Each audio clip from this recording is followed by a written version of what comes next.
Hi loves, welcome back to my space. If you're new here, thank you so much for dropping by. If you're an OG, I see you. Guys, we're making mustard curtain. This is an info and you're going to make these curtains. Why not? So we're going to use this fabric. This fabric is a blackout mustard fabric. Blackout means that the curtains block light from getting in. So that's the best thing. And we're also going to use white sheer for this project because my clients seats are gray, so she went for mustard and white. We're also going to use this tape. These are curtain tapes. We have our pins, we have our seam ripper. How I pray that I don't use seam ripper on these. And then you're going to use our thread. We are going to use matching threads.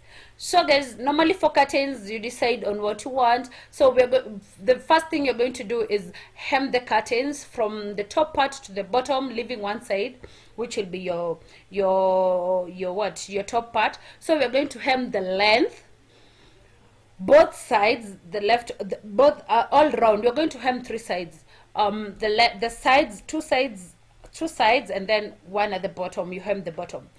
Some people like big hems, like 3 inches hem, but for me I'm going to do 1.5 stitch because I feel like when you do 3 hem for this fabric, it's going to be super bulky. Yeah, but I know some people like it that way. So for me, I decided I'm going to do this 1.5, which was also what the client wanted. So I didn't want to go against what the client. Clients are always right. And again, it's her house. As I said, her seats were black. Her seats are gray. Sorry, her seats are gray. So anything bright will go with gray, like mustard, blue, chocolate, but for her she wanted mustard because mustard is everything. And I can tell you, after doing this, the mustard was mwah. So guys, as I said, we stitch all around. We have stitched, and now it's time to add the tape. Normally people will add the tape like this. They just place it on top of the wrong side. The wrong side is the satin side. This is the inside part of the fabric. So they'll put the wrong side, put the tape, and then stitch just like that. Stitch. But for me, I literally don't like the white tape remaining on the curtain, because mostly if you check your curtains in your house, you will see this white tape. A lot of people making curtains, they just leave it at that. But for me, I decided no, and I asked my client. I showed her the two methods of doing this, and she was like, I prefer that one. I also don't want to see a white tape on the curtains. So for me, I stitched here. As I'm showing you how I'm going to do this. You are going to stitch and then fold like that, the way you make a waistband. You know the way people do waistband? That's waistbands. That's what I'm doing. So I'll stitch and then hide it by folding and then top stitching again. So yeah, this makes it your curtain look super cute, because you will never imagine having that mustard or a black curtain or another very another bright color with that tip like that.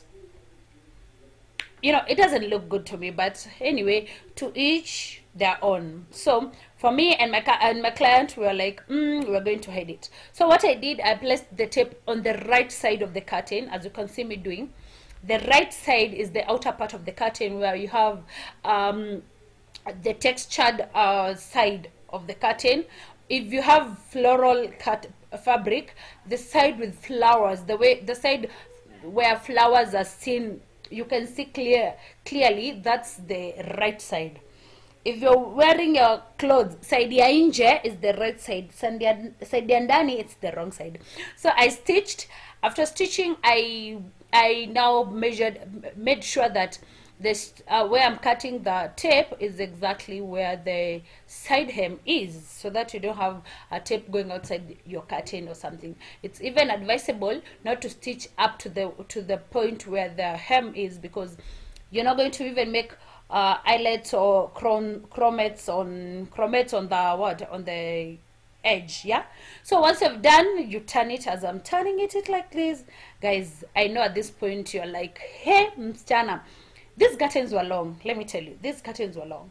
They were 8 meters curtains, and I did piecework, so I separated, so it's 4 4 inches, 4 meters, 4 meters, on this side and this side, because why not having those what are they called, those mikunjo, what are they called, having, when you hang your curtain and your curtain drapes vizuri, that draping forms some kalittle, because of the eyelet it forms some kalittle nini, you know, that's the best. So if you want that, you add a lot of meters. Guys, I'm done with this part. As you can see, you cannot see the tape anywhere. So here's where we're going to do our grommet, or we're going to do our eyelets. Yeah, so we're going to cut mashimo za kuweka curtains. Look at that stitch, look at that stitch. I love these curtains already. I love how it turned. So mashimo tunaenda kuweka hapa. So if you're not if you don't have a machine, you just measure the length of that tape where you added the tape, and then divide by how many mashimo you want to make, maybe 6, maybe 10, maybe, you know, depending with what you want, and then cut a mashimo. So for me, this was a lot of work. These curtains were a lot, and I had to ask for help. So I went where I bought these curtains, because they do, where you buy the curtains, the fabric, they do this for free. So I went back to that place and I told them, now I'm done with the curtains, I'm done stitching, please nitobole mashimo. And when doing this man was complaining, like, why did you have to do a double fold? Ikitu ni mzito, you can see he's struggling. Why did you have to do a double fold? I was like, that's what I want, guys. Pole, lakin, that's what I want. So if you're at home and you want to use, you just draw the circle like you can see, and then use your scissors to cut. Do you see that? Use your scissors to cut. Just a small circle, use your scissors to cut. So once you've done with the mashimo, now this is the best part. This is the most amazing part and fun part, because you're now doing finishing. So you're just going to clip in the eyelets or the rings. And the rings, the best thing about the rings is you open them, one side on the top, and then the other one on the bottom, as you can see. So I had help doing this too, because as I said, I had so many curtains, and these curtains were, yeah. So guys, this is what you're going to do, and then at this point your curtains are done. At this point your curtains are done. You can use these plastic ones, or you can use the metallic ones, depending on what you want, and then you go hang your, you know, my client was super happy about how they turned, and I also was super happy. So thank you for watching. Till next time, bye bye.